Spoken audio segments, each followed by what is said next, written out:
Bonsoir à tous, émission spéciale élection régionale des 20 et 27 juin. Ce soir en plateau, nous avons 7 membres de la liste La Région au service du peuple.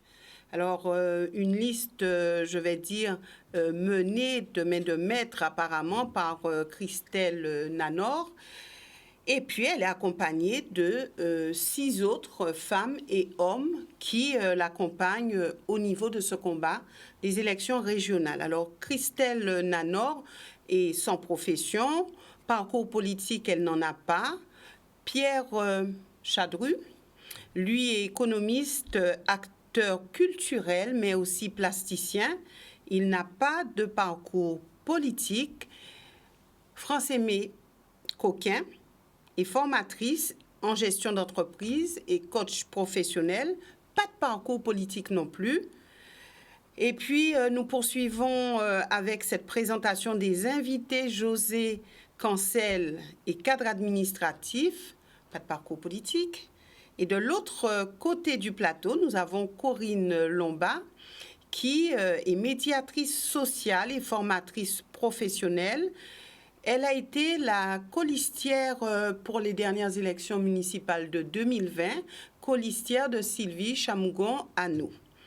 Jean Laquitaine est agriculteur. Il a un parcours politique qui a débuté en 2010 et qui s'est poursuivi en 2020. Il était aux côtés de Cédric Cornet pour ces 2 élections municipales. Alors, il a été adjoint de Cédric Cornet, puis conseiller municipal, donc on en saura un petit peu plus tout à l'heure. Christelle Calpas est déclarante en douane. Elle a eu, on va dire, un petit parcours politique puisqu'elle était aux côtés de M. Luce pour les élections municipales de Petit-Bourg et ça date de quelques années maintenant. Voilà pour une présentation rapide de nos invités. Mesdames, Messieurs, merci d'être sur ce plateau. Voilà, donc je débuterai avec la tête de liste, Christelle Nanor, La Région au service du peuple. Alors, est-ce que ça veut dire que la région n'était pas au service du peuple avant ?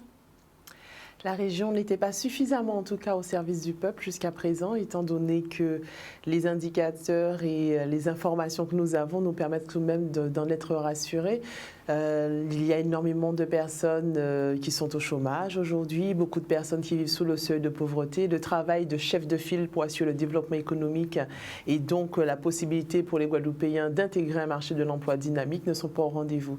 Et nous savons que nous avons besoin d'un emploi pour être en capacité de financer nos moyens de subsistance. Donc partant de ce principe, on peut assez aisément et sans crainte dire qu'effectivement, jusqu'à présent, l'institution régionale n'a pas été concrètement au service du peuple. Et donc c'est pour cette raison que nous avons choisi ce nom plein de bon sens et très simple à comprendre pour tous. Mettons cette institution régionale enfin au service de toute sa population. Est-ce qu'on peut qualifier votre liste de jeunes ? Je n'ai pas cherché à faire une liste de jeunes, on va dire jeunes en politique, mais pas forcément jeunes dans l'âge, parce que purement et simplement, il est utile d'avoir des personnes qui ne sont pas jaugées en fonction de leur âge, mais en fonction de leur volonté à apporter leur contribution à leur pays. Alors c'est vrai que de plus en plus, on parle de génération, de jeunes, de moins jeunes, de personnes âgées qui devraient se retirer de la scène politique. Qu'en pensez-vous ? Alors, je pense qu'il y a une différence entre être une personne âgée et une personne moins jeune. Effectivement, vous voyez qu'autour de moi, nous avons des personnes qui ont la quarantaine, la cinquantaine, certes, mais qui ont l'esprit vif, une envie de faire les choses bien. Et c'est ces compétences et leurs talents qui font que leur présence, elle est ce soir ici, toute légitime, parce qu'ils ont quelque chose d'important à apporter à la population guadeloupéenne. Donc, on peut dire que la jeunesse n'a pas le monopole des idées ? Pas du tout. La jeunesse, elle a sa place, bien évidemment, parce qu'une société sans jeunesse n'est pas une société qui a un avenir. Donc la jeunesse a toute sa place dans la politique, mais pas que. Il faut aussi des femmes et des hommes qui ont de l'expérience, qui ont du vécu, et que comme ça, ils sont en capacité d'apporter quelque chose de bon, de positif, et une vision qui est à la fois portée vers les plus âgés et aussi vers les plus jeunes, parce que justement, ils sont entre les deux. Et donc, c'est peut-être à ce moment-là que la maturité fait la différence. Alors, sur quelle base avez-vous choisi ceux qui vous accompagnent pour cette élection? Je les ai tous choisis sur leurs compétences et sur leur envie de mettre leur talent à disposition de la population guadeloupéenne. Ce sont des personnes qui, si on devait faire le tour de l'ensemble de la liste, on verrait bien que pratiquement tout ce qui fait d'une société est représenté. Nous avons la seule liste dans laquelle il y a quand même 30% de chômeurs, très proche des chiffres de la réalité du terrain, des agriculteurs, des artisans. C'est un des atout, avantages. je pense. Non, c'est un atout. Ce n'est pas parce qu'on est un chômeur que ça veut dire qu'on est un inutile au sein de la société. Ça veut juste dire qu'on comprend et qu'on a conscience de la difficulté que vivent un grand nombre de citoyens. Comment est-ce qu'on peut parler de pauvreté? Comment est-ce qu'on peut parler des conditions difficiles de la population guadeloupéenne quand soi-même on est né ou que l'on vit avec une cuillère en argent dans la bouche? Donc, parce que nous avons cette connaissance du terrain, parce que nous connaissons la vie des Guadeloupéens que nous cherchons à représenter, ça nous donne toute la crédibilité de pouvoir et nous présenter à cette élection et d'être choisis par la population pour porter le bon projet. Voilà, je reviendrai tout à l'heure avec vous. Je poursuis avec Pierre Chadru. Pierre Chadru, donc, on vous connaît vraiment par rapport à vos œuvres, on vous connaît bien en Guadeloupe. Alors, on ne s'attendait peut-être pas à vous voir ici ce soir. On ne s'attendait peut-être pas non plus à vous voir vous lancer, vous embrasser en tout cas la chose politique. Oui, c'est vrai. J'avoue que ça peut paraître effectivement surprenant. Mais j'ai toujours, même si je n'ai pas un parcours politique dans le sens où je n'ai jamais brigué de mandat, mais j'ai toujours, depuis plus de 20 ans, j'ai toujours accompagné des candidats qui aujourd'hui sont élus, ont un certain parcours politique. J'ai fait beaucoup d'analyses politiques, j'ai eu à rédiger des discours, j'ai eu à rédiger même des programmes électoraux pour un certain nombre de candidats et à qui j'ai fait confiance et que j'ai même contribué à demander aux électeurs de leur faire confiance. Mais aujourd'hui, le constat est sans appel.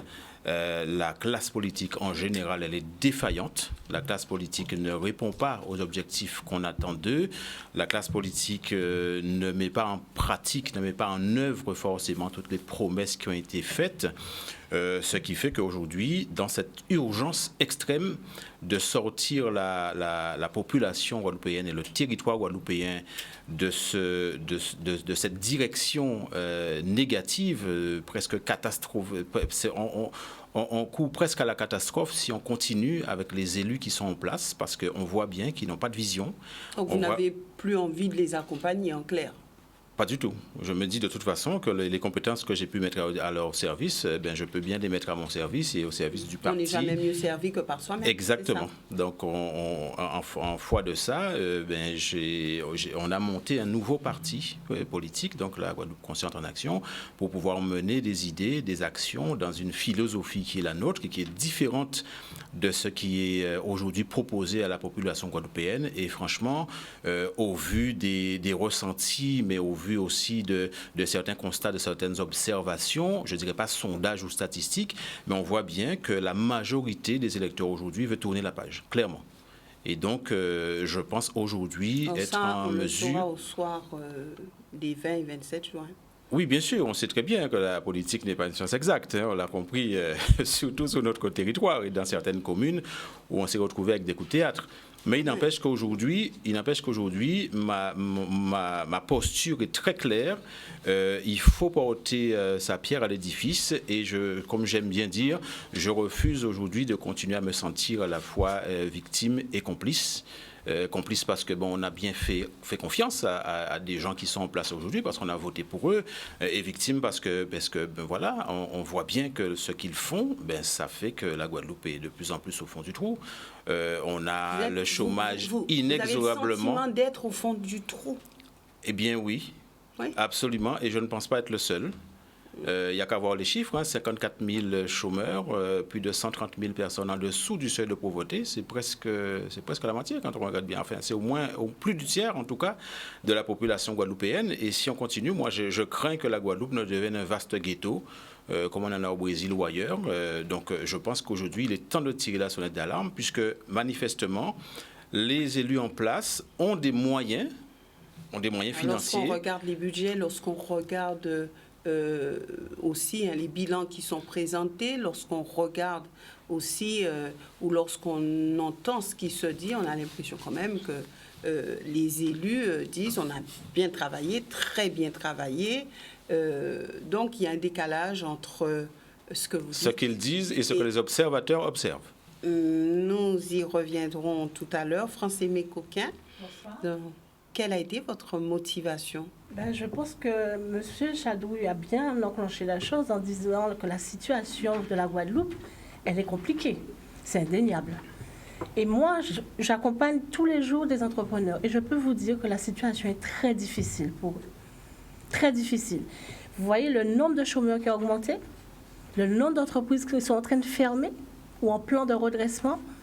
On a un problème de fond pour nos entreprises. On va peut-être pas s'étaler dessus ce soir, mais c'est vrai que depuis la crise sanitaire, il y a eu des aides qui ont été données à ces entreprises. Est-ce qu'elles vont mieux? Pas du tout. Parce que toutes les autorités ici savent, comme moi-même, qui suis un professionnel, que les aides qui sont octroyées à ces chefs d'entreprise servent pour une catégorie d'investissement. Mais elles sont tellement dans le noir qu'elles ne peuvent pas réinvestir. Et on a un problème de gestion qui est clair. 70% de nos entreprises, ce sont des micro-entreprises. Donc, vous vous imaginez dans quelle situation on est aujourd'hui? C'est pas Donc, possible. si les chefs d'entreprise sont aujourd'hui en difficulté, la faute aux hommes politiques, la faute aux élus? C'est pas ça que j'ai dit. C'est une des raisons. Il y en a de multiples. C'est une des raisons. Mais en tout cas, j'ai le sentiment aujourd'hui qu'il fallait que je me lève et que je m'engage. Dans ma famille, on a toujours été des gens responsables et engagés. Donc, je continue sur ma lancée. Merci, José Cancel. Donc, vous retrouvez aux côtés de cette équipe. Qu'est-ce qui vous a motivé? Qu'est-ce qui vous a stimulé? Alors, ma motivation, bonsoir tout le monde d'ailleurs, ma motivation part à partir d'un constat clair et net. Je crois que lorsqu'on fait le tour, on se rend compte qu'il y a une certaine déception de la classe politique guadeloupéenne aujourd'hui de manière forte et prononcée. Les promesses, j'ai envie de dire, des meetings sont très, très éloignées par rapport à la réalité, par rapport aux engagements. Ce qui me permet aujourd'hui de m'engager en politique, c'est parce que pendant de nombreuses années, j'ai été derrière le rideau, donc je travaillais dans le staff de certains hommes politiques aujourd'hui. En quoi faisant? Préparer le programme, mettre en place des stratégies, mettre en place des actions pour permettre justement d'être beaucoup plus efficace sur le terrain. Et cela, à un certain moment, m'a permis de comprendre une certaine réalité de la chose politique. Et aujourd'hui, je me suis dit, il faut que je m'engage. Je m'engage parce que je me sens concerné de l'ensemble des problématiques qui existent sur ce territoire. Et je me dis que nos enfants, on ne doit pas leur faire subir notre irresponsabilité d'une certaine manière, notre manque d'engagement. Mais quelque part, vous l'avez dit vous-même, à accompagner des hommes politiques, à rédiger les programmes, à mettre en place des stratégies, payantes ou pas, j'en sais rien, mais est-ce que vous ne vous sentez pas quelque peu responsable justement de ce que vous décrivez? Alors, je ne me sens pas responsable puisque ces hommes sont, pour certains, très versatiles. Et c'est pour ça que je parlais justement du discours de meeting qui n'a rien à voir avec une réalité. C'est-à-dire les promesses aujourd'hui font que, les promesses qui ont été déclarées font qu'aujourd'hui, l'électorat est complètement déçu. Et on le sent par un taux énorme de personnes qui s'abstiennent à la chose politique, qui ne veulent pas, parce qu'il y a une frustration, une déception, et que les gens ne se retrouvent pas finalement dans une grande partie des politiques menées sur le territoire. Donc mon engagement a été fort aux côtés de la liste, la région au service du peuple, parce que je me suis retrouvé d'abord, et parce que je me suis retrouvé avec des personnes qui sont sincères et qui prônent des valeurs, et des personnes qui veulent tout à fait s'engager parce qu'ils ne regardent pas qu'aujourd'hui, mais regardent aussi à l'avenir pour permettre à nos enfants demain de connaître un bien vivre en Guadeloupe, de se sentir intégrés sur leur territoire, de se sentir guadeloupéen dans le sens que je peux travailler sur mon territoire, je peux apporter des valeurs ajoutées. Donc, ce parti, j'ai envie de dire, correspond parfaitement à ce que je désire et ce que je veux, d'où l'intérêt de m'engager, d'apporter fortement ma pierre à cet engagement, ce combat, à cet édifice, pour permettre demain justement qu'on soit capable de se regarder dans un miroir et surtout aussi d'être en capacité, et c'est là mon point fort, c'est être en capacité de transmettre ce relais dans de bonnes conditions pour que la génération à venir puisse dire enfin, il y a des personnes qui ont compris l'enjeu et qui s'engagent pour nous donner vraiment ce relais pour qu'on soit fiers d'être Guadeloupéens et fiers d'être sur notre territoire.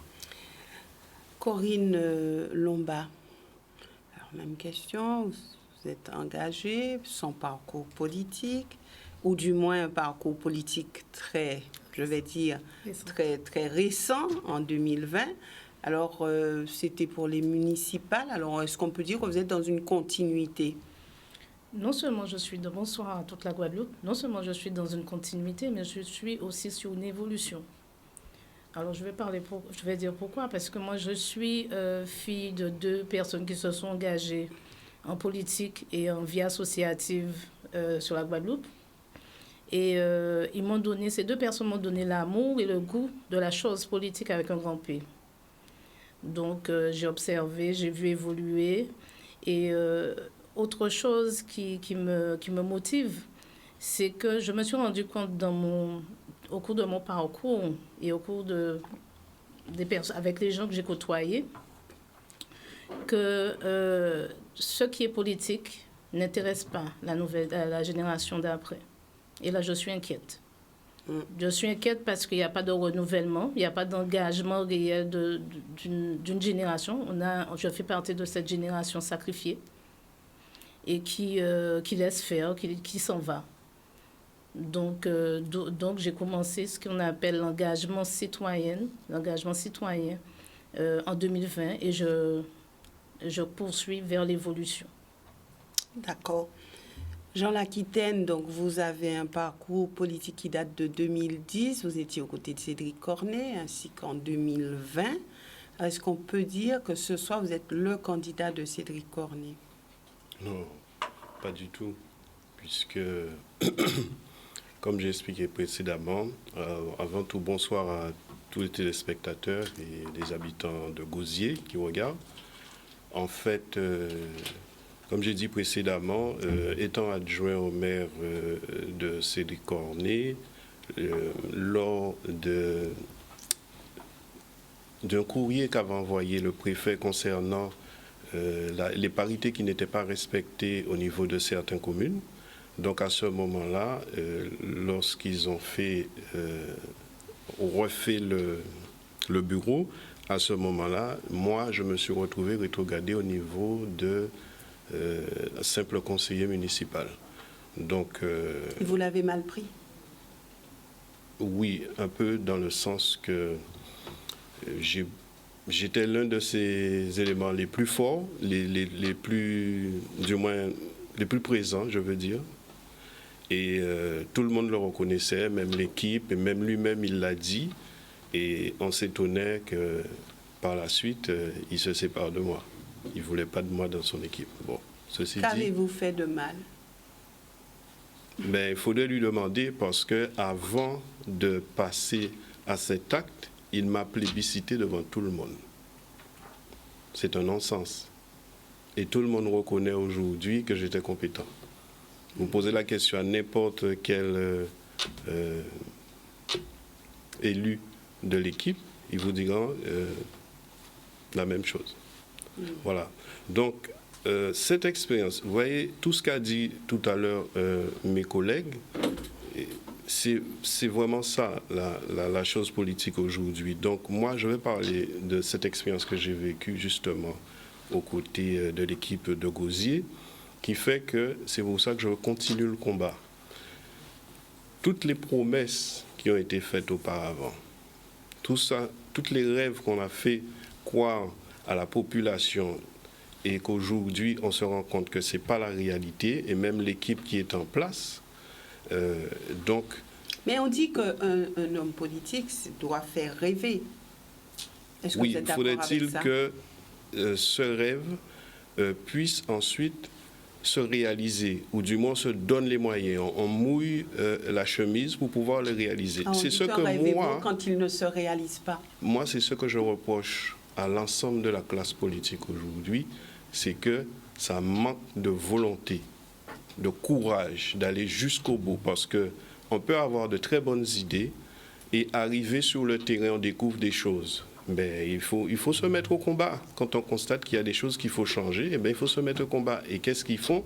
Ils sont sur un siège éjectable, donc à partir de là, ils ont peur et ils préfèrent rester à vivoter pendant le temps de leur mandat.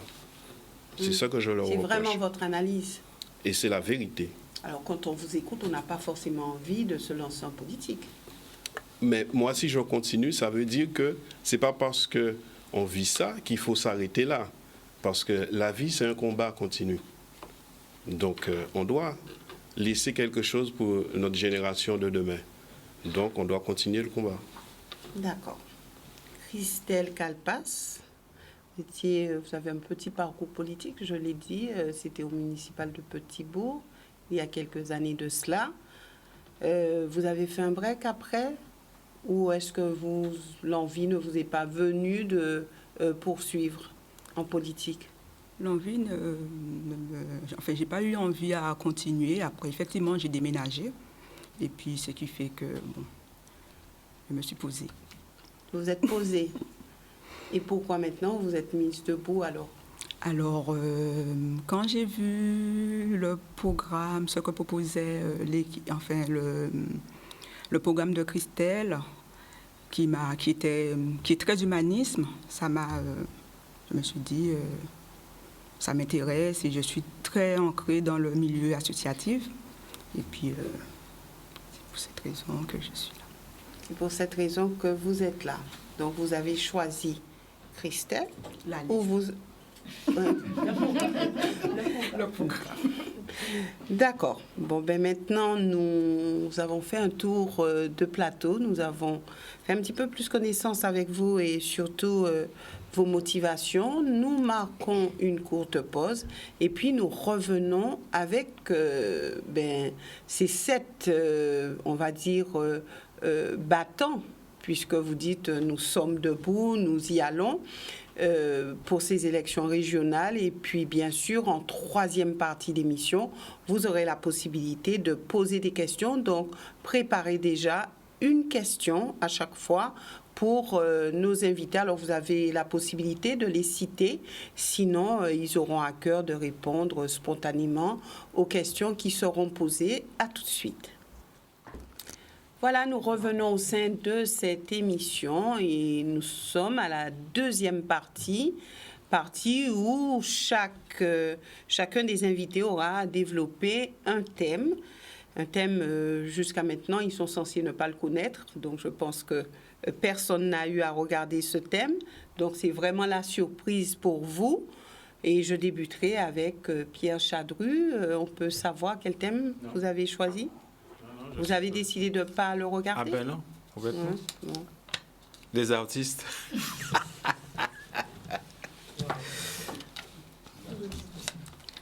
Bon, ben d'accord, c'est parfait ça. Ça veut dire que j'ai de la chance. Je peux jouer au loto, tout à l'heure je vais jouer au loto. Parce que là, franchement, carrément.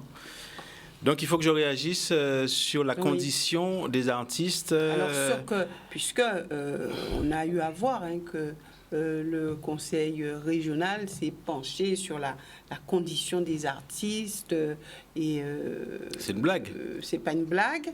Donc, alors si vous êtes élu, que souhaitez-vous faire puisqu'on sait que les artistes tirent la langue, les artistes disent qu'ils sont oubliés. Alors, est-ce que dans ce que vous avez prévu, si vous êtes élu, vous avez pensé à eux? Ah ben complètement. Effectivement, quand je dis c'est une blague, c'est pas par hasard, c'est pas pour rigoler. On le sait, c'est presque endémique, c'est presque culturel, n'est-ce pas, que la condition des artistes, que le secteur culturel, plus globalement, est un secteur qui a toujours été laissé à l'abandon.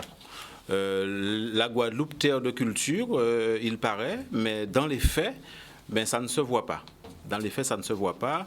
Je me souviens qu'il y a un certain élu socialiste qui a eu 2 mandats de président de région. Et en 2 mandats, il a réussi à faire éditer une anthologie de la peinture. Donc voilà, c'est tout ce qui a été fait comme politique culturelle concernant les arts visuels. Parlez de Victorin Lurel. Tout à fait. Des arts plastiques, voilà. Et puis quelques acquisitions d'œuvres qui sont dans les bureaux ou dans les couloirs, qui sont à la région. Mais je crois savoir que le Conseil régional a la compétence de mettre en place, par exemple, un fonds régional d'art contemporain. La Martinique est dotée de ce fonds régional d'art contemporain depuis près de 50 ans et nous, on n'y pense pas, alors que les œuvres sont là. Alors quand je pose des questions, on me dit qu'il y a bien des acquisitions, effectivement, que les œuvres sont là, mais moi je demande où est la collection publique. À quel moment on va répertorier ces œuvres-là? À quel moment on va les référencer? À quel moment on va les valoriser? À quel moment on va les exposer? À quel moment on va les publier? À quel moment on va faire des conférences où on va vraiment créer un facteur de levier de reconnaissance par rapport aux artistes vivants ou même des artistes qui n'existent plus. Ça, c'est la compétence de la région. Je n'ai pas vu ça et je peux vous dire qu'à de multiples raisons, les artistes se sont soulevés pour évoquer, pour dénoncer ce type de... Est-ce qu'il y a eu des avancées? Il n'y a pas d'avancées. Il n'y en a pas. Et c'est bien pour ça que je suis là, parce que je me dis, mais s'ils ne le font pas, il va bien falloir que quelqu'un le fasse. On a d'autres problématiques par rapport au monde culturel. On voit bien maintenant que, bon, ok, on veut un peu mettre tout sous la crise Covid, mais enfin la crise Covid on va dire, n'excuse pas tout. On a bien vu comment les acteurs des événementiels, etc., comment ils ont manifesté et à aucun moment... Il y a eu certains artistes qui ont été aidés, qui ont été accompagnés par la collectivité régionale. Oui, mais à quel titre? Ils ont été accompagnés à quel titre? Qu'est-ce qu'ils ont vraiment fait pour ces artistes-là? C'est ça ma question. Moi, c'est mon domaine. Je peux vous dire que sur les peut-être 50, peut-être 60 artistes plasticiens, que je connais mieux, qui sont sur la scène et qui font des expositions régulièrement avec leurs moyens propres, eh bien, s'il y a 20% qui ont été aidés pour ne serait-ce que pour avoir un atelier, eh bien, c'est beaucoup. Et quand je vois la musique ou le théâtre ou la danse, où je côtoie donc ce milieu, je vois que ce sont des acteurs culturels qui sont comme moi, qui font tout, qui se sacrifient avec leurs propres moyens. Et jusqu'à présent, il n'y a pas de reconnaissance. Mais il y en a qui ont 40 ans, 50 ans de carrière quand même. Je veux Alors, donnez-nous une action forte que vous auriez souhaité.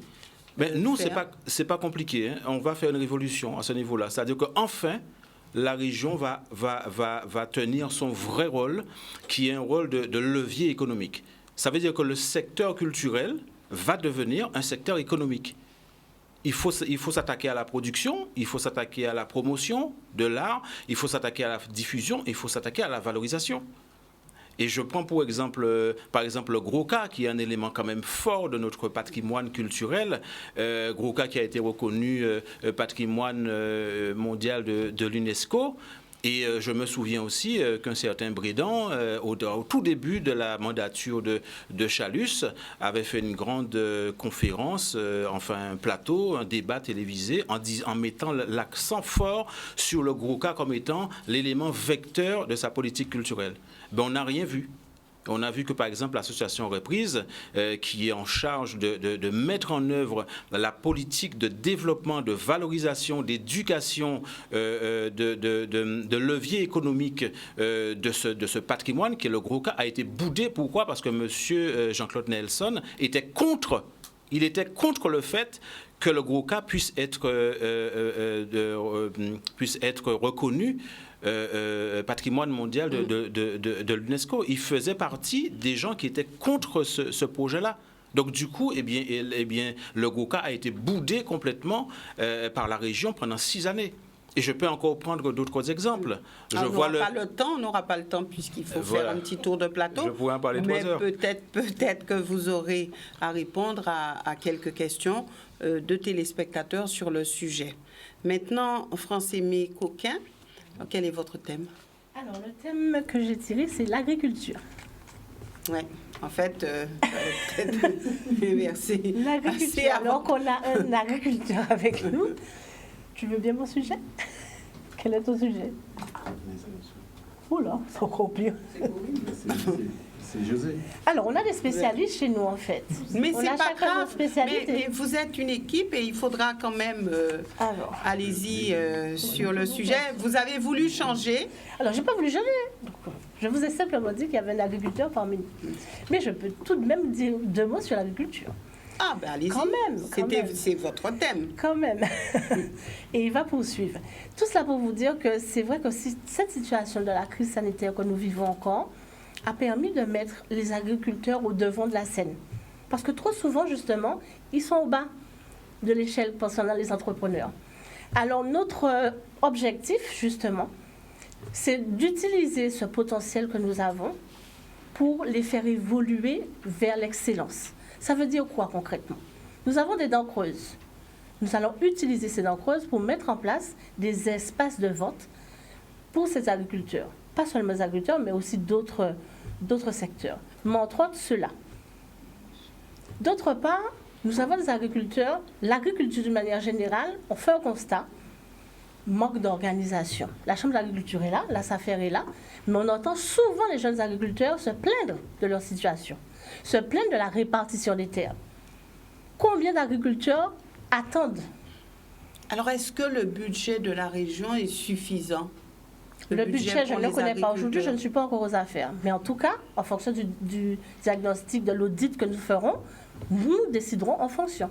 Mais il y a un travail à faire, non seulement pour les jeunes agriculteurs, mais aussi ceux qui sont déjà existants au niveau de l'agro-transformation. Donc, il y a un développement transversal à créer, ce qui n'est pas aujourd'hui le cas parce que chacun fait de son côté. Parce qu'il y a un budget, alors pêche et Oui, bien sûr. agriculture, qui est de plus de 8 millions d'euros. Tout à fait. Donc, on peut dire Avec 8 que- millions d'euros, on peut faire quand même pas mal de choses. Plus de 8 millions d'euros. Monsieur... Oui, il aura l'occasion Voilà, de d'y continuer. revenir. Mais vous avez Alors, choisi les structures d'insertion. vous avez récupéré Je vais un quand autre même te dire 2 mots dessus. Les structures d'insertion. Alors, on a des structures d'insertion en Guadeloupe, on va dire, qui fonctionnent.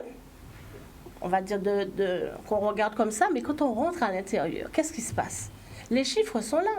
Si nos jeunes étaient si bien insérés, on ne serait pas avec 54 000 chômeurs.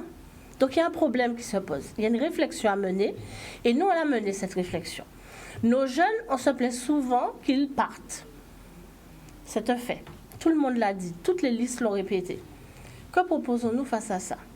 On a des jeunes qui sortent du niveau soit collège, soit lycée, et qui ont besoin d'insertion professionnelle parce que soit ils ont un diplôme qui ne correspond pas aux besoins du territoire. Donc à ce moment-là, mettons en place des structures d'insertion qui correspondent aux besoins du territoire. Parce qu'on se plaint souvent des formations qu'on propose, mais qui ne correspondent pas aux activités. Donc ça serait ça. Mais l'insertion professionnelle, c'est le domaine de José. Alors, nous, vous gardez maintenant votre thème et on verra. Non, c'est pour vous dire quand même qu'on a monsieur. chacun nos spécialités, mais quand même, on est au courant de ce qui se passe quand même. J'espère bien pour vous. Bien sûr. Et pour les électeurs. Alors, José Cancel, votre thème? Les étudiants. Oui. Les étudiants. Alors, sur notre territoire, nous avons l'UA qui fonctionne.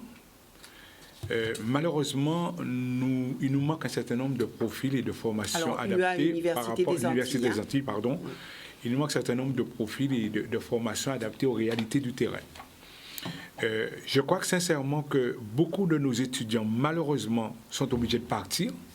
Et nous connaissons les conséquences qui s'y prêtent, à savoir qu'il y a un non-retour de ces étudiants qui restent à l'étranger. Parce qu'après leur formation en tant qu'étudiants, puisqu'on a de très très bons Guadeloupéens de très haut niveau, malheureusement qui sont à l'extérieur, mais qui, suite à leur parcours en tant qu'étudiants, ils veulent revenir apporter leur savoir sur le territoire. Est-ce qu'on peut avoir un langage de vérité? Lorsque les jeunes partent, beaucoup de parents disent à ces jeunes, pas ouvine, pas ni en Guadeloupe, rester à l'extérieur et ou que prend tout ça on y apprend, mais pas rouvine. Donc, il faut dire aussi que, bon, dire que les jeunes ont envie de revenir, est-ce qu'il y a une motivation? Est-ce que les adultes stimulent les jeunes? Le discours des élus jusqu'ici, ça avait été quoi? Ça avait été, partez, la Guadeloupe ne peut pas tout absorber, et faites, en tout cas, entre guillemets, faites votre vie ailleurs. Donc, rien n'était fait pour pousser les étudiants à revenir en Guadeloupe. Ça, il faut aussi le dire. Oui, tout à fait, mais c'est quand même paradoxal. Les étudiants partent, ils ne reviennent pas, et à contrario, on voit d'autres personnes qui arrivent, qui trouvent des emplois dans ces postes-là. Donc, il y a déjà un problème. Moi, je crois qu'il faut, pour permettre justement à ces étudiants de revenir, il faut déjà, au niveau du monde économique, qu'il y ait un vrai accompagnement, une vraie possibilité de permettre à ces étudiants de venir travailler sur leur territoire, mais aussi avec des projets. Il faut que, justement, la collectivité régionale, qui doit impulser, justement, par rapport à son action en développement économique, des actions pour donner envie à ces jeunes-là et des infrastructures pour leur permettre de venir travailler sur leur territoire. Je crois sincèrement que c'est possible. Maintenant, les jeunes ne reviennent pas parce qu'ils ne trouvent pas d'emploi sur le territoire. Pourtant, ils ont des compétences. Alors, est-ce qu'il y a suffisamment d'informations et surtout, est-ce qu'il y a un état des lieux qui a été fait pour dire aux jeunes, voilà, le territoire, la Guadeloupe a besoin de tel et tel expert ou technicien? Est-ce que ce travail en amont a été fait? Alors, c'est justement à ce niveau-là que nous nous engageons justement de faire un état des lieux par rapport à ces besoins, parce qu'il faut d'abord faire un état des lieux. Mais ce qui est sûr, c'est qu'aujourd'hui, il faut véritablement accompagner les acteurs économiques pour faciliter le retour de ces jeunes-là. Donc, il faut une vraie politique de développement économique sur le territoire en faveur des entreprises. Parce qu'aujourd'hui, les jeunes qui viennent ont des compétences, parce qu'on va se situer sur deux catégories de jeunes. Ceux qui sont partis, qui vont se former, qui veulent revenir pour travailler sur le territoire, et ceux qui sont ici, qui se forment et qui ne trouvent pas de boulot, qui ne trouvent pas de travail. Donc il faut vraiment une vraie politique pour permettre non seulement favoriser l'emploi local sur le territoire, en menant des actions concrètes pour un développement économique au sens large du terme, développer un certain nombre de filières. Nous avons la possibilité, par exemple, de développer tout ce qui concerne l'économie bleue, l'économie verte. On peut développer cela. On est une île, on n'est pas on n'est pas un continent, on est une île, donc on est entouré d'un certain nombre de matières que nous pouvons travailler et permettre d'apporter une valeur ajoutée pour faciliter l'emploi de nos jeunes sur notre territoire. Merci beaucoup. Maintenant, Corinne Lombard. La pêche, sujet brûlant. La pêche. Alors, par rapport à la pêche, on sait déjà c'est d'actualité, puisque depuis quelques jours, ils sont mobilisés, les pêcheurs.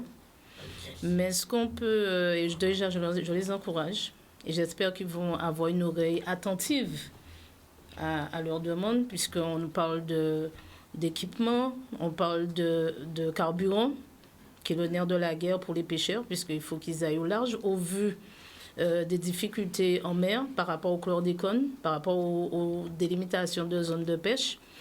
Donc effectivement, c'est un sujet très brûlant. Et pour avoir côtoyé ce milieu pendant un bon moment, il est temps qu'ils soient aidés correctement, non seulement pour leur reconversion professionnelle, les pêcheurs, et qu'ils soient entendus dans leurs demandes. Donc, par rapport à ça, je vais laisser la suite de la réponse à la tête de liste, puisque nous avons développé avec elle tout à l'heure. Voilà, parce que nous avons développé des solutions par rapport à ça. D'accord. Et une solution? Oui, qu'elle donnera. On a apporté des réflexions assez longues. D'accord. Jean Laquitaine. Alors, moi, c'est l'agriculture. Oui, ça on le savait, il n'y a pas de surprise. Ça m'arrange. Alors, il y a beaucoup à dire au niveau de l'agriculture. C'est vrai que pour reprendre les termes de ma collègue France Aimée, c'est un secteur d'activité qui est mal considéré. Qu'est-ce que l'homme a besoin en premier aujourd'hui? C'est de s'alimenter. S'il y a un métier qui devait être en premier, c'est bien l'agriculture. alors qu'elle se retrouve aujourd'hui en bout de course. Donc, c'est pour ça que ce secteur-là est négligé. Alors, négligé et beaucoup aidé? Non. Je ne dirais pas que c'est beaucoup aidé dans la mesure que ce sont seulement les lobbyistes qui prennent les grosses parts. Et seulement aussi au niveau de la monoculture. Et si on veut développer l'agriculture, il faut aller vers la diversité. Parce qu'on doit manger équilibré. Et si on veut développer aussi certaines richesses dans le pays, il faut aller aussi vers cette diversité. Bon, aujourd'hui, on se rend compte, la majorité, il faut retourner vers le bio, 2, qu'il faut aussi, en prévision, demain, on ne sait pas s'il peut y avoir une 3e guerre mondiale, il n'y a plus de bateaux qui rentrent, puisque la majorité de nos produits sont importés et remplissent les supermarchés. Donc si demain, on a vu le cas avec la crise de 2009, au bout de 2 mois, il n'y avait plus rien dans les supermarchés. Et la France, principale bénéficiaire de la PAC, est-ce que les agriculteurs guadeloupéens, puisque la Guadeloupe fait partie de la France, ne bénéficient pas aussi de ces aides européennes? Certes, il y a des aides, mais ça n'arrive jamais en bout de course. Je vais vous prendre un exemple très simple. J'ai fait 3 demandes de subvention à la région pour mon activité d'agriculture. Je n'ai rien. Vous avez fait 3 demandes. Est-ce que vous 3 avez demandes. déposé le dossier? Oui, j'ai déposé le dossier. J'ai déposé les dossiers. Et je n'ai pas eu d'aide. Et je ne suis pas le seul dans ce cas.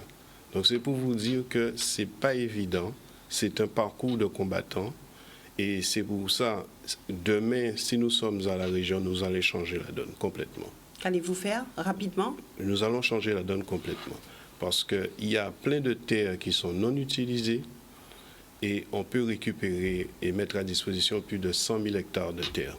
Ces terres appartiennent à qui? Ensuite, alors, j'ai fait partie du syndicat des propriétaires privés forestiers où je participais régulièrement en réunion avec, concernant le PRFB, Programme d'élaboration de la forêt et du bois, et on faisait un constat sur le terrain de tout ce qui se passait. Aujourd'hui, on se rend compte qu'on peut signer une convention avec ces propriétaires privés et récupérer plus de 40 000 hectares. Vous vous rendez compte? Avec ça, on peut faire de l'essai. Alors, les termes de cette convention? Il y a des formulaires spécifiques pour ça. Je ne vais pas entrer dans les détails. Et donc, à partir de là, on peut aller vers l'insertion. On peut mettre des terres à disposition pour différents types de cultures, sachant que si c'est fait, ces terres se retrouvent pour une certaine catégorie en altitude, à ce moment-là, on va développer, par exemple, le cacao et le café. C'est en fonction. Oui, bien sûr. Mais c'est un combat à mener. C'est un combat à mener. Bon, il n'y a pas que ça. Il y a d'autres terres qui existent et qu'à ce moment-là, bon, par exemple, en hors grande terre, la manière dont l'agriculture est faite, les agriculteurs, tous, ils plantent la même chose. Arrivant en bout de course, ils ont un problème pour écouler leurs produits. Là aussi, il y a un rééquilibrage. Diversification depuis très longtemps maintenant. Est-ce que les agriculteurs n'ont pas été un petit peu récalcitrants à cela? Un peu, mais maintenant, de plus en plus, ils se lancent dans la diversification. Sauf, comme je vous dis, que la plupart plantent tous la même chose. Arrivant en bout de course, ils ne peuvent pas écouler. Maintenant, avec la crise Covid, ça devient encore plus compliqué. C'est pour ça qu'il y a beaucoup de productions qui restent à terre. Après, on est obligé de les détruire ou bien de les brader. Voilà. Merci. Alors maintenant, Christelle Calpas. Alors, les entreprises.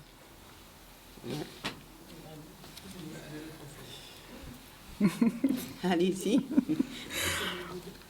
Alors, les entreprises, pour moi, aujourd'hui, les entreprises sont en grande difficulté.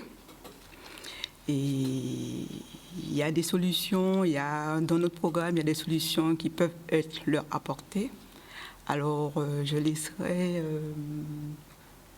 Vous pouvez nous dire quelques mots là-dessus quand même?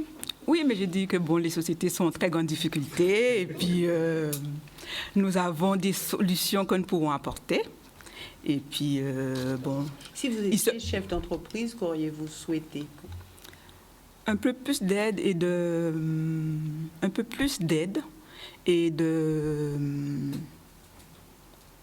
formation, peut-être nous aidant à mieux... Comment pourriez-vous dire? Avoir peut-être un fil conducteur pour mieux gérer, pour développer. Et puis, qu'est-ce qu'il y a encore? Bien. Alors maintenant, nous passons à la tête de liste. Christelle Nanor, qu'avez-vous comme thème? Et puis vous pourrez compléter aussi un petit peu. J'ai le thème cadre de vie. Oui. Cadre de vie. Alors, c'est un thème qui est très intéressant parce que du coup, dans notre parti, qui est un parti humaniste, forcément, le cadre de vie est quelque chose qui compte puisque l'être humain étant en centre des préoccupations, son cadre de vie comme ses attentes sont nécessairement à satisfaire. Pour le cadre de vie, il y a pas mal de choses auxquelles on pourrait penser, mais je l'ai entendu tout à l'heure, je ne sais plus de qui, nous allons nous occuper concrètement de nos dents creuses. Nous avons l'intention dans un premier temps d'augmenter l'enveloppe qui est mise à disposition pour l'amélioration de l'habitat, parce que le cadre de vie commence déjà par la maison, là où on vit. Être en capacité pour les personnes démunies, les personnes âgées, de faire les travaux nécessaires pour conserver ces maisons en très bon état. En les conservant en bon état, surtout quand ce sont des personnes âgées, lorsqu'elles doivent quitter ce monde, leurs héritiers, s'ils ne travaillent pas, auront trop de difficultés à financer les travaux et être en capacité de maintenir les lieux habitables. Ainsi, ça leur permettra soit de décider de mettre en location ou peut-être de vendre, mais en tout cas, ce ne sera pas une nouvelle dent creuse. Parce qu'en Guadeloupe, nous avons déjà 5000 hectares de terres qui sont occupés par des dents creuses et il ne faut pas oublier que nous vivons sur une île, donc il est impensable de laisser tous les propriétaires de maisons abandonner leurs biens et les laisser pourrir sur place. À un moment donné, est-ce qu'il faut les récupérer? Il faut les récupérer, bien évidemment. Alors, un bien par un bien, il faut les récupérer, mais les récupérer, c'est pas juste les récupérer, c'est les récupérer pour qu'il y ait quelque chose à faire par la suite avec. Donc, certains biens doivent être récupérés, surtout sur un centre-bourg, par exemple, pour les convertir en locaux pour les entreprises. Est-ce que c'est aussi les récupérer à l'insu des propriétaires? Non, pas le moins du monde. Ça rentre toujours dans une concertation, dans une discussion. Nous sommes dans une démarche, notre parti s'appelle la Guadeloupe Consciente en Action, ce n'est pas pour rien, de conscientiser la population sur l'importance de trouver justement un accord avec l'institution ou bien entre eux pour faire quelque chose de correct avec ce bien. Donc on ne peut pas laisser les choses juste mourir comme ça sur pied. Donc c'est très important d'avoir un cadre de vie qui soit à la hauteur. Donc les biens, comme je le disais, qui sont en centre-ville, en centre-bourg, peuvent être réutilisés pour être convertis en biens locaux commerciaux, en locaux également pour des associations. On peut également penser carrément à les raser et à faire des jardins partagés ou des lieux de convivialité pour que les citoyens puissent avoir des espaces de détente et pour se rassembler. Comme ça, on recrée davantage de liens sociaux, ce qui est très important pour des personnes qui vivent dans une société. Donc le cadre de vie est une préoccupation importante. Maintenant, pour compléter un petit peu quelques réponses de mes colistiers. Pour les étudiants, il faut rajouter à ce que Josie a dit tout à l'heure que nous avons l'intention de créer un GPEC régional qui sera en mesure d'identifier les besoins pour le développement économique du territoire, des compétences. Il est impératif de savoir comment est-ce qu'on développe le territoire pour savoir de quel métier on aura besoin et être en capacité de créer ces métiers. C'est comme avec l'exemple du CHU où on sait depuis tantôt qu'il faut créer un CHU, mais on attend que les premières pierres soient posées pour commencer à former des personnes. Ce n'est pas normal. Ça manque de bon sens. Donc du coup, nous avons un projet, une planification, une vision de développement économique. Nous allons créer les formations pour nous assurer que nos étudiants soient en capacité de pouvoir occuper ces postes. Nous avons aussi l'intention de conditionner les subventions qui seront données pour les entreprises en création, en reprise ou encore en développement avec une clause sociale dans ces subventions. Une clause qui permet de verrouiller un certain nombre d'emplois pour les besoins de la population locale, verrouiller un autre nombre d'emplois pour les jeunes qui aspirent à revenir, parce que quand ils reviennent, ce n'est pas pour faire de la formation, c'est vraiment pour être tout de suite employés, parce que la formation, ils sont déjà partis la chercher ailleurs. Je voudrais... Nous allons poursuivre avec vous d'ici quelques instants, puisque vous faites un petit peu le tour des thèmes, et nous avons des téléspectateurs déjà en ligne, donc nous récupérons ces appels, et puis vous cheminerez tous à partir des questions qui vous seront posées. Bonsoir, nous vous écoutons. Oui, bonsoir Madame Boissé, bonsoir Madame. Madame Boissé, je vous écoute depuis quelques soirs, j'écoute les personnes que vous recevez depuis quelques soirs, mais je n'avais pas encore eu l'occasion de vous féliciter pour cette émission, pour ce système qui oblige certains candidats à s'exercer au grand oral. Et ça, c'est très important quand on voit si la personne connaît son sujet ou pas, ou est capable de s'exprimer en public ou ailleurs. Alors, merci, Madame. Quelque chose qui m'interpelle, les candidats ont parlé de l'utilisation des dents creuses. Juste pour leur rappeler que l'utilisation des dents creuses relève des communes dans le cadre de leur PLU, plan local d'urbanisme, et ces mêmes communes ont bien du mal à savoir quoi en faire à cause des indivisions et par manque de recherche approfondie, parce que bien souvent on ne trouve pas les propriétaires le temps, les 6 années passent avant même qu'on trouve un propriétaire. Ma question porterait surtout au niveau du retour des jeunes, parce que j'ai l'impression d'entendre un copier-coller concernant le retour des jeunes diplômés en Guadeloupe. Il faut que tout un chacun se rappelle qu'en 1976, c'est l'année charnière où il y a eu beaucoup de naissances, et à la suite de nombreuses naissances, on a de plus en plus de jeunes super diplômés. J'aurais aimé demander aux candidats comment ils pourraient faire revenir ces jeunes super diplômés qui aujourd'hui, ce sont des jeunes qui négocient leur salaire, sachant que le SMIC horaire pour 2021 est à 10,25 € de l'heure en brut, ce qui ramène à peu près en net à 1231 €, un salaire même pour un débutant. Des fois, les débutants, ils n'acceptent pas ça en étant super diplômés. Donc, est-ce qu'ils peuvent me donner leur façon de voir, leur façon de faire les choses pour pouvoir faire revenir ces super diplômés dans notre petite Guadeloupe? Merci. Merci, Madame. Alors, qui veut répondre? Je peux poursuivre. Oui, si vous voulez. Très bonne question de sa part. On a donné déjà un premier élément de réponse sur cette question, donc avec cette clause sociale dans les attributions de subventions. Aujourd'hui, pour que nos jeunes puissent revenir en Guadeloupe, comme je l'ai dit tout à l'heure, ils doivent pouvoir travailler. Ils sont partis se former, donc s'il n'y a pas d'emploi qui les attend, parce que les emplois aujourd'hui sont soit des emplois pour lesquels ils n'ont pas suivi cette formation, soit des emplois qui sont en dessous de leur qualification. Vous savez, même moi, je connais cette galère. Hein. Ça m'est déjà arrivé d'envoyer des CV et que l'on me dise que j'étais trop diplômée pour le poste. Donc, comment est-ce que l'on fait quand on est en Guadeloupe et qu'une entreprise vous met de côté parce que vous êtes trop diplômé, parce qu'elle sait que vous allez négocier un salaire qui sera en dessous de ses capacités? Donc ça pose une question sur la capacité de développement de cette entreprise. Et comment est-ce qu'on fait pour faire des jeunes qui sont partis pour aller chercher des masters généralement, hein, la plupart du temps, ils ne vont pas partir pour chercher un BTS, ça ils peuvent quasiment le faire en Guadeloupe. Donc du coup, à ces niveaux, on ne peut pas leur proposer du SMIC, ça c'est sûr. Donc on revient à l'essentiel, il faut d'abord penser le développement économique. Si le développement économique n'est pas pensé, si les entreprises ne sont pas ouvertes et installées, on est dans l'incapacité totale de faire des promesses de retour, alors qu'en fait, on les ferait revenir pourquoi concrètement? Alors est-ce que lorsque les jeunes partent, et nous avons déjà des appels, mais est-ce que lorsque les jeunes partent, ou quand ils suivent un cursus, est-ce qu'ils s'inquiètent de savoir est-ce que le territoire a ce besoin? Est-ce que c'est une profession où ils vont pouvoir vraiment rapidement s'insérer au sein de notre société guadeloupéenne? Est-ce qu'il y a suffisamment de travail de fait auprès de ces jeunes pour justement qu'ils puissent identifier les réels besoins du territoire?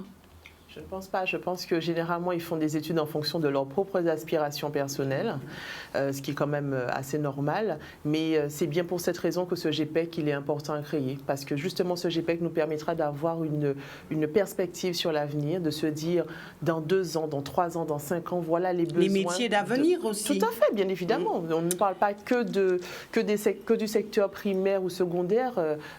Jean en a parlé tout à l'heure. Ça ne s'appelle pas le secteur primaire, l'agriculture, l'élevage, la pêche, la filière bois et l'artisanat pour rien. C'est la base de la société. Et ces métiers devraient être très valorisés, très rentables également pour ceux qui y travaillent. Et tous les autres secteurs ne sont pas à négliger. Nous partons du côté du téléphone. Bonsoir, nous vous écoutons. Oui. Oui, bonsoir monsieur. Oui, bonsoir.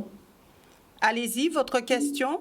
Oui, alors, il faudrait, j'assiste au débat bien longtemps, il faudrait peut-être, je sais pas, la dame Nano, encore d'autres qui arrivent sur votre antenne, le plateau pardon, et que les policiers maîtrisent un peu le sujet où ils vont, où elles vont en parler notamment. Parce que la dame Mouli, c'est pas la dame qui est à côté du métier à costume, mais connaissons bien. Comment vous dites que quelqu'un qui vient dans la vote de s'inscrire sur une liste. Monsieur, nous avons vraiment beaucoup de mal à vous entendre. Est-ce que vous pouvez poser votre question? Est-ce que vous pouvez poser votre question? Parce qu'on a vraiment du mal à vous entendre. Il y a un écho. Il y a un écho. Vous m'entendez pas là? Maintenant. Allez-y. Oui, allez-y, votre question. Comment je fais plus que quelqu'un qui vient sur une liste régionale, qui est très importante dans la région, ne peut pas déjà au départ maîtriser son sujet. Une dame qui vient de parler d'étudiant blanc ou belge, on lui pose une question, mais elle dit qu'elle est la police d'entreprise, elle vient de défendre l'entreprise, mais elle ne sait pas comment faire. Vous-même, vous lui avez posé la question, elle ne sait pas comment faire. Alors, est-ce que vous avez une question à poser? C'est la question. Il faudrait que ces gens-là, ces policiers, essaient de maîtriser agriculture, entreprise ou encore transport, le sujet dont ils vont développer. Ça, et chaque fois, on a cet élément-là qui arrive et on n'arrive pas à comprendre ce que les gens veulent faire. Avec le temps actuel, il faudrait que les gens maîtrisent, et je répète encore, maîtrisent le sujet dont ils veulent développer. Merci, monsieur. Merci. Je peux répondre à ça, monsieur? Oui. Je ne sais pas si ce monsieur a bien compris le principe de l'émission. Nous avons été volontaires à venir sur cette liste parce que nous maîtrisons des compétences. Et là, c'était un peu un tirage au sort un petit peu hasardeux, même si certains sont tombés pile sur des questions qu'ils maîtrisent. Mais voilà, je pense que ce monsieur devrait donc en préambule avoir compris ça. Et de deux, effectivement, Mme Galpas, elle pourrait par exemple parler de l'octroi de mer beaucoup mieux que moi. Et il faut aussi, moi ça me permet de rebondir sur une chose, c'est que, et ça aussi c'est quelque chose sur lequel on va s'attaquer clairement quand on sera aux affaires, c'est qu'on voit très bien qu'il y a une multitude de commissions avec plein d'élus. Donc il y a un jeu de chaises musicales qui se fait avec les élus et finalement il n'y a rien qui sort au bout. Pourquoi? Parce qu'on ne peut pas être spécialiste de tout. Il faut quand même se le dire, on ne peut pas être spécialiste de tout. C'est pour ça qu'on doit se spécialiser. Et même quand on ne maîtrise pas, parce qu'on n'a pas eu une expérience professionnelle, on n'a pas eu une formation sur un certain nombre de compétences, eh bien si on a la chance ou l'opportunité d'avoir une présidence de commission, eh bien on se forme, on apprend, puisque la politique, ça s'apprend aussi. Je veux dire, les politiciens doivent se former. D'ailleurs, c'est dans le cadre légal. Donc, il ne faut pas qu'on imagine qu'on est tous là des spécialistes de tout. Ce n'est pas vrai. Il ne faut pas rêver. Il ne faut pas essayer de faire croire ça à la population. Donc, chacun, on a des thématiques qu'on maîtrise parce qu'on a un parcours professionnel ou on a un parcours politique et on peut effectivement parler de ce sur lesquels ce qu'on connaît, sur lesquels on est spécialiste. Moi, je ne peux pas parler de l'agriculture aussi bien que M. L'Aquitaine, mais il ne pourra pas parler d'art et de culture aussi bien que moi. Donc, il faut que ce soit clair. Nous repartons du côté du téléphone. Bonsoir, vous avez la parole. Allô, bonsoir. Oui, bonsoir, monsieur. Baissez sur le volume de votre téléviseur, s'il vous plaît. J'ai pas dit qu'elle est là et là. Et en cas de temps, non l'arsène, donc on passe à vous. Ah ben, moi, hein. Bon. Bon, bonsoir tout le monde, on a passé ce bien. Bonsoir. Bonsoir. Ouais, donc combat, il faut donner courage. Mais en TV, poser une question à Manano. Allô? Oui, allez-y. Ah oui, excusez-moi. Les Manano font conférence à capacité des parents pour l'eau, des parents, des Tiobagas. Manano dit qu'il n'y a pas de l'eau gratuite. Il y a ça qui j'ai fait ça, qui j'ai parce que l'eau va payer de l'eau. Merci, merci. Alors, pour répondre à la question, comment est-ce qu'on finance l'eau gratuite? Eh bien, on finance l'eau gratuite soit en passant par une sérieuse réforme ou la suppression de l'octroi de mer pour la transformer en TVA locale qui permettrait de récolter jusqu'à 800 millions d'euros de nouvelles recettes pour l'institution régionale. Donc, cet argent sera reversé en partie... Vous dites 800 millions d'euros? Tout à fait, par année. Cet argent sera reversé à hauteur de 300 millions d'euros aux différentes collectivités pour assurer leur budget de fonctionnement, puisqu'on va compenser bien évidemment cet octroi de mer, sera reversé à hauteur de 217 millions d'euros au sein du SMO, donc 17 millions d'euros pour payer le budget de fonctionnement, puisque ce sont le personnel du SIAG qui sera transféré au sein du SMO. Donc, du coup, il faudra conserver un niveau de salaire qui sera identique. Donc, 17 millions d'euros pour le budget de fonctionnement, 100 millions d'euros pour l'eau et 100 millions d'euros pour l'assainissement.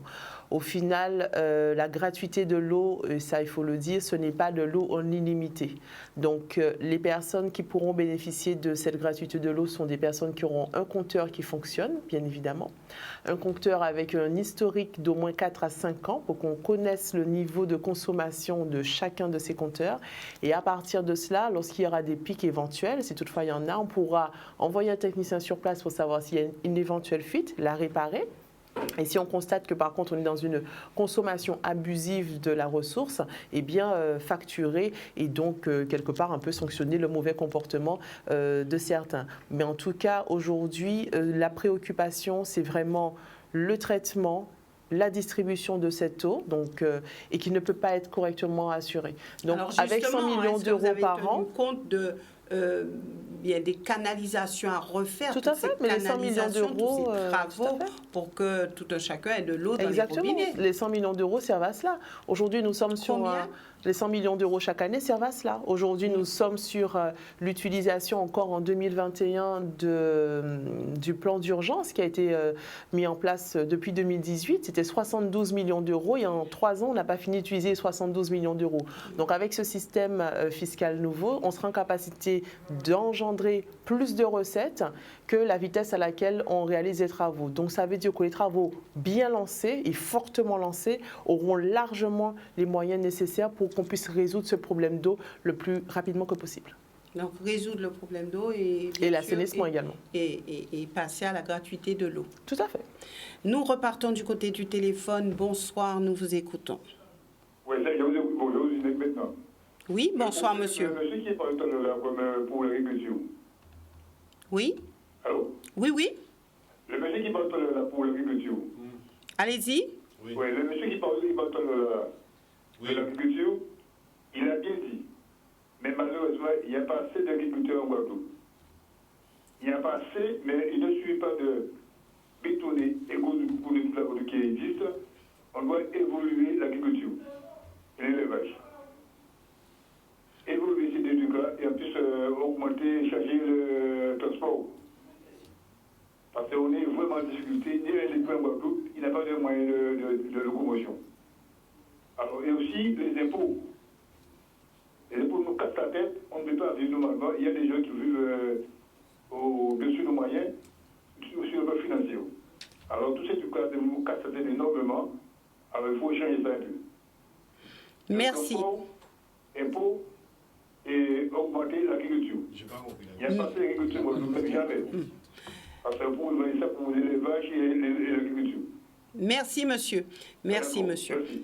Alors, il a dit sur les 3 sujets, il faut changer les choses, il faut faire évoluer tout cela. Tout à fait. Alors, il a parlé de l'agriculture, pas suffisamment d'agriculteurs, les impôts qui cassent la tête. Je voulais dire quelque chose par rapport à ça, justement. À mon avis, le domaine agricole, justement, il faut renforcer l'éducation agricole sur notre territoire. Il faut aussi, à mon avis, et nous en sommes convaincus, que l'agriculture, on doit apporter cette formation agricole, en tout cas, on doit susciter l'intérêt agricole depuis la classe primaire, pour que les enfants puissent comprendre que l'agriculture est un métier à n'importe quel titre, comme n'importe quel métier, et revaloriser justement la chose agricole. D'où l'intérêt de commencer depuis en classe primaire, d'insuffler cette envie justement d'aller vers cette filière qui, à mon avis, est pourvoyeur de beaucoup de postes dans les années à venir. Alors, ce que les jeunes entendent de tout ce qui tourne autour de l'agriculture, toutes les réflexions, les réactions assez dures, on n'est pas suffisamment aidé, etc. Est-ce que ça leur donne envie, justement, de devenir agriculteur? Je crois sincèrement que beaucoup de gens ont compris l'importance et l'enjeu de ce métier. D'ailleurs, sur la Guadeloupe, il y a le projet de l'agroparc, justement, qui va un petit peu centraliser la production agricole avec toutes les activités qu'il y a autour, notamment l'agrotransformation. L'agrotransformation est une filière, justement, qu'il faudrait encore plus fortement développer, parce que quand on voit ce qui se passe à l'extérieur, on se dit qu'on a des produits en termes de matières premières que nous pouvons sur notre territoire transformer et mettre à la disposition des consommateurs. Et je crois que c'est une éducation qui doit se faire. C'est une éducation même, j'ai envie de dire, par le biais de l'enseignement agricole, justement. L'enseignement agricole beaucoup plus ouvert par rapport aux réalités du terrain. Et je profiterai aussi pour parler, pendant que je parle d'agriculture, de la pêche. Et faire un petit coucou justement aux marins pêcheurs en solidarité, mais dire qu'il y a quelques temps, il y avait une école de pêche sur la Basse-Terre qui est fermée aujourd'hui. Ce qui fait que le métier de la pêche, justement, est en train de se perdre parce qu'il n'y a pas forcément une éducation, des formations adaptées dans le secteur de la pêche pour faciliter justement l'envie des jeunes, l'envie de tout un chacun d'aller vers ce métier qui est porteur. Merci. Bonsoir, nous vous écoutons. C'est bon pour moi? Oui, allez-y, madame. Bonsoir. Bonsoir. Alors, bonsoir, madame Moissé. Alors, félicitations pour vous et pour la préparation des émissions. Merci, madame. J'avais appelé, j'avais pris le train en marche et j'avais pas entendu les professions des jeunes qui étaient sur le plateau. Oui, je me rappelle. Et oui, vous avez fait vous m'aviez fait la remarque que ça avait été fait. Voilà, c'est ça. Bon, et alors depuis hier, et j'avais fait une remarque aussi concernant la contre-romande des jeunes. Alors hier, c'est vrai, bonne tenue. Ce soir, bonne tenue.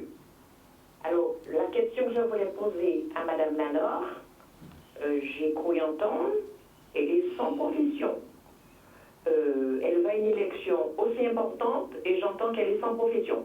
Bon, elle a un niveau assez élevé, alors je voudrais savoir quel est son niveau. Elle a un bac plus 4, plus 5, plus 6, et puis c'est ce que je voulais savoir. D'autant plus que Monsieur Cancel va rire. Il est juste à côté de Monsieur Cancel. Monsieur Cancel, que je connais assez bien par rapport à l'entreprise où je travaillais dans l'entreprise. C'est un monsieur qui nous a aidé beaucoup, qui a beaucoup travaillé, qui a carburé. C'est un gars qui travaillait tout le temps. Enfin, ça fait un moment, je l'ai perdu de vue. Mais je suis un petit peu étonnée de voir une jeune qui va aux élections et elle est sans profession. Ça me gêne un petit peu. Voilà. Alors, elle aura, bonne soirée, madame, elle aura à cœur de vous répondre certainement. Merci. Madame Moissé, merci pour les émissions et merci pour la directrice de Canal 10. Voilà, bonne soirée. Merci, madame. D'accord. Merci. Alors, madame Nanor, qu'avez-vous à répondre à cela? J'ai à répondre à ça que nous sommes loin d'être seuls dans ce cas. Comme on l'a dit tout à l'heure, 54 000 personnes. Donc, je représente assez fièrement, parce que j'en ai pas du tout honte d'être sans profession. Au contraire, ça prouve bien que le pays va mal. Parce que si le pays allait bien, eh bien, j'en aurais une. Et je ne suis pas au chômage depuis 20 ans, qu'elle se rassure, cette dame. Ce n'est que depuis quelques mois. Mais ce n'est pas ça qui fait ma qualité, ce n'est pas ça qui fait ma valeur, d'avoir une profession ou pas. Ça me permet purement et simplement d'avoir les pieds sur terre, d'être très réaliste face à la difficulté et à la situation compliquée que vivent énormément de nos compatriotes guadeloupéens. Donc je suis diplômée effectivement d'un master en économie avec une spécialité marketing pour répondre à sa question sur mon niveau de diplôme. Et je sais très bien que ce qui est dans ma tête et ce que j'ai dans le cœur également, c'est ce qui fait ma qualité, c'est ce qui fait ma valeur, plutôt que de savoir quelle est ma profession ou combien de salaire je pourrais percevoir. Voilà. J'aimerais rajouter quelque chose quand même. Moi aussi, je suis sans profession.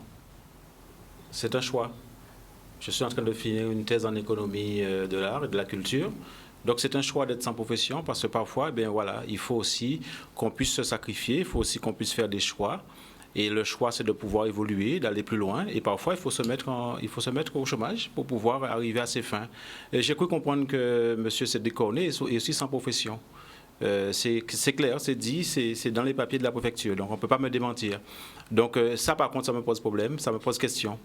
Donc je pense que ce n'est pas pour notre profession... Qu'est-ce qui pose problème ou question ? Ben voilà, c'est que pourquoi ça poserait problème que Christelle Lanor ou moi, par exemple, soyons sans profession et que Cédric Cornet, ça ne pose pas problème. Donc voilà. Donc je pense que la question elle est là. Il faut qu'on se rende compte qu'à un moment donné, il faut savoir se sacrifier, il faut savoir prendre son bâton de pèlerin, il faut savoir dire non à un certain nombre de choses. Des fois, il faut savoir faire table rase pour un projet, pour un objectif qui est clair. Et je pense quand même que l'objectif de redresser économiquement la Guadeloupe, ça vaut de se mettre au chômage pendant quelques mois pour vraiment être à 100% dans une campagne électorale pour les électeurs, parce que ça, par contre, c'est important. Ça veut dire qu'on se met un petit peu en arrière, on regarde d'abord la société, on regarde d'abord ce qu'on veut faire pour notre société, on regarde d'abord ce qu'il y a à faire, parce qu'on se rend compte que là, si on ne fait rien, on court à la catastrophe. Donc moi, je pense vraiment, très honnêtement, ça mérite de se mettre au chômage pendant quelques mois pour une cause qui est juste. Merci. Nous récupérons un autre appel. Bonsoir, nous vous écoutons. Votre question. Bonsoir. Oui. Bonsoir, monsieur. Je me permets de vous appeler. Je suis votre émission, je viens d'arriver, je viens de suivre votre émission et je me permets de vous téléphoner parce qu'une remarque m'a particulièrement choqué d'une des personnes qui a téléphoné, qui a dit que cette candidate, parce que pour le moment, elle ne travaille pas, elle ne peut postuler aux élections régionales. Elle ne peut postuler comme présidente régionale. Je suis désolé. Moi, je vais vous dire très clairement, je préfère une personne qui, a les compétences, puisque visiblement elle a les compétences économiques, pour aller sur un poste économique. Deux, vous allez comprendre pourquoi c'est toujours, quand en Guadeloupe, on met toujours les mêmes qui ont déjà des mandats en cours et qui ne les respectent précisément pas. Donc je préfère commencer à donner, on arrête pas de parler des jeunes. Visiblement, d'après ce que j'ai regardé, elle a 36 ans, elle est guadeloupéenne, elle a fait les études pour, elle se propose pour proposer une solution, et visiblement, on lui reproche simplement de ne pas encore de trouver de travail.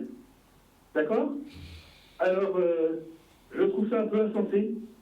Je pense qu'en Guadeloupe, il va falloir qu'on commence à réfléchir, il faut qu'on commence à poser les bonnes questions, à éviter d'élire les gens qu'on connaît déjà par cœur, qui ont fait 20 ans de politique, et qui donnent toujours les mêmes phrases et qui ne font rien. Maintenant, il est temps de mettre des gens que l'on ne connaît pas, qui n'ont pas de poste, mais qui ont les compétences. Merci. Voilà. Donc, bravo, mesdames et messieurs, de votre courage. Merci. Et bonne continuation. Merci beaucoup. Merci, monsieur. Pour cet appel, nous poursuivrons.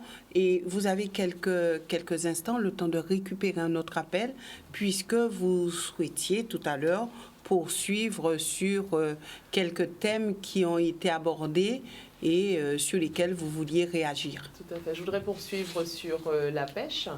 Parce qu'effectivement, comme l'a dit tout à l'heure Madame Lomba, c'est un sujet d'actualité brûlant.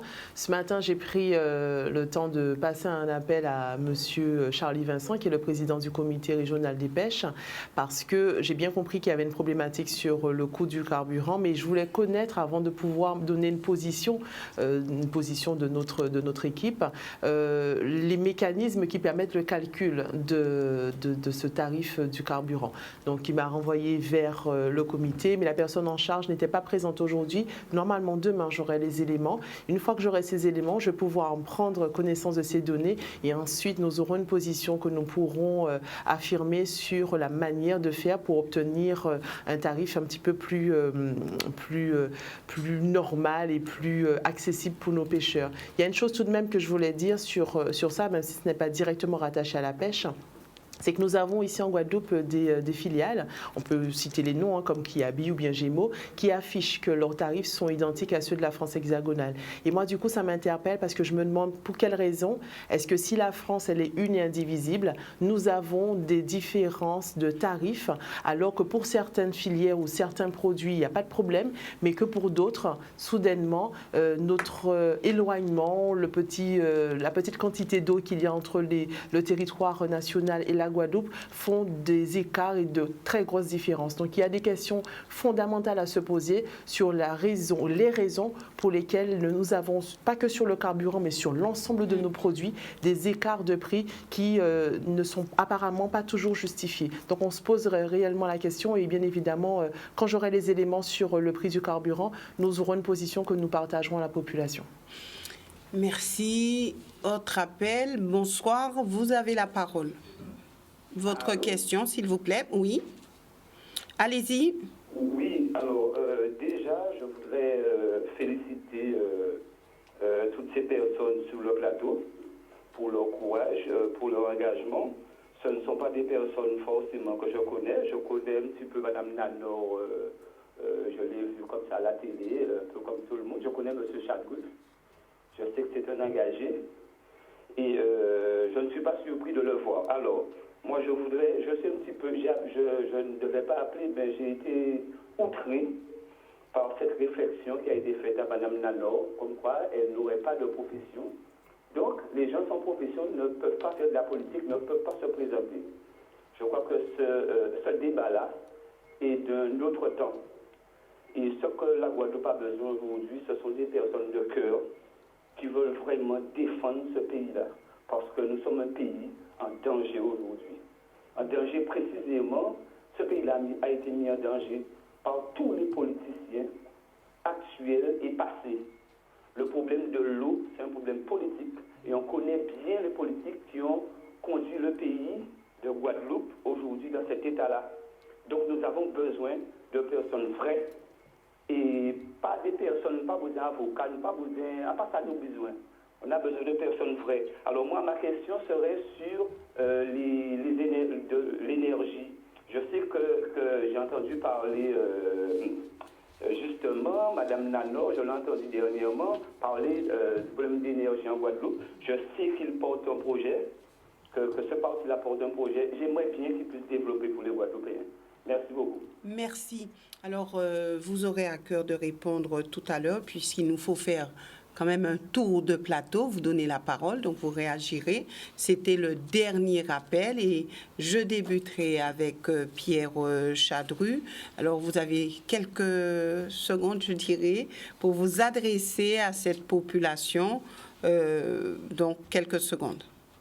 Voilà, je dirais à cette population qu'il faut vraiment tenir compte de l'enjeu de ces élections. L'enjeu est très important puisque je crois que les indicateurs sont pratiquement tous au rouge. C'est clair, hein, moi je disais il n'y a pas longtemps même sur cette chaîne que je suis inquiet parce que si on laisse en place les élus qui sont là, d'ailleurs qui font une espèce de jeu de chaises musicales, eh bien on va aboutir vraiment à une catastrophe. Parce que d'ici 5 ou 6 ans, il y aura plus d'opportunités économiques, sociales, culturelles, en quoi que ce soit pour la Guadeloupe. Donc c'est pour ça que moi j'invite les Guadeloupéens, les acteurs culturels en priorité, mais les acteurs économiques, les acteurs sociaux, de vraiment choisir avec vraiment beaucoup de lucidité les futurs élus. Donc, merci, voilà. Merci beaucoup, France-Aimé Coquin. Moi, je vais m'adresser particulièrement aux jeunes de la Guadeloupe. Ils ont un pouvoir. Nous avons tous un pouvoir, celui du vote. mais je vais m'adresser à eux particulièrement.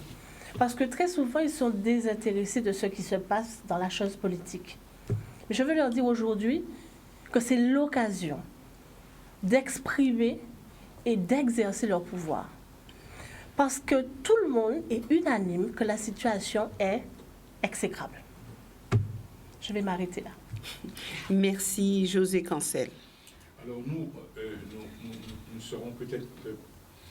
en tout cas, il est important pour nous de parler de notre vision, de savoir ce que nous voulons réellement, puisque nous allons nous engager en politique, parce que nous avons fait un constat qu'aujourd'hui, c'est vrai que des personnes qui, en politique depuis 30-40 ans, aujourd'hui veulent encore briguer d'autres mandats et pendant leur période n'ont pas fait grand-chose, malheureusement. Donc notre vision, elle est claire, elle est basée sur 3 axes. C'est l'émergence, c'est-à-dire d'une Guadeloupe vraie pour un développement économique à la hauteur des attentes justement du monde économique et justement et notamment de la société civile. Nous devons justement... Merci. On a très peu de temps. Il faudrait quand même qu'on fasse un tour de plateau. Donc, vous aurez à cœur de développer tout cela sur le terrain, puisque je suppose que vous êtes déjà en campagne. Donc, vous pourrez le faire à partir du terrain. Voilà, Madame Lombard. Alors, mon maître mot sera conscientisation. Ce sera notre maître mot pour notre mandature. Conscientisation pour savoir qui on est, où on va, et ce qu'on va devenir demain, des hommes et des femmes debout pour une Guadeloupe debout. Donc, voilà. Merci. Jean Laquiquen. Moi, je dirais qu'on a ici en face de nous une belle équipe, une équipe soudée et solidaire, engagée à 100%. Et donc, le choix n'est pas compliqué. Si aujourd'hui on se rend compte que la politique qui est faite depuis plus de 30 ans est arrivée à un point culminant et qu'on n'est pas satisfait, alors aujourd'hui, on doit absolument aller vers le changement. Le 20 et le 27 juin prochain, votez et faites voter la liste, le respect de la région au service du peuple. Merci. Merci, Christelle Kalpas. Oui, bon, je m'adresse à tous les Guadeloupéens, en particulier aussi aux Maïganantins, d'où mon origine. Alors, je leur demande de faire le bon choix et de choisir la liste, la région au service du peuple. Merci à vous. Christelle Nanor. Mon petit mot de la fin également. Alors, exactement. Je voudrais remercier précisément Mme Kalpas parce qu'elle est très stressée ce soir. Je sais qu'elle a eu beaucoup de mal à sortir les quelques mots qu'elle a pu sortir parce que c'est sa première télévision. Et donc, du coup, c'est un sport auquel elle n'est pas du tout habituée. Donc, vraiment, un grand merci encore. Je voudrais remercier la population guadeloupéenne qui a pris le temps de nous écouter ce soir. Remercier celles et ceux qui ont posé des questions, celles et ceux qui sont venus à notre secours et à nous défendre également, même si ça aurait dû ne pas être nécessaire, mais ce n'est pas grave, on est habitué à ce qu'on ne peut pas plaire à tout le monde, donc ça on l'a bien compris. En tout cas, nous sommes, comme mes colistiers l'ont dit, des femmes et des hommes de bonne volonté, avec des compétences, c'est ce que nous mettons vraiment en avant pour pouvoir prendre de bonnes décisions pour l'ensemble de la population guadeloupéenne et en concertation avec celle-ci. Donc je vais reprendre les mots de Jean. Votez, faites voter pour la région au service du peuple. La liste respect les 20 et 27 juin prochains. Merci à vous, merci mesdames, merci messieurs d'être venus sur ce plateau et je vous rappelle que vous pouvez revoir toutes ces listes sur le Facebook de Canal 10 et ainsi que sur YouTube. Je vous souhaite une très bonne soirée et à demain.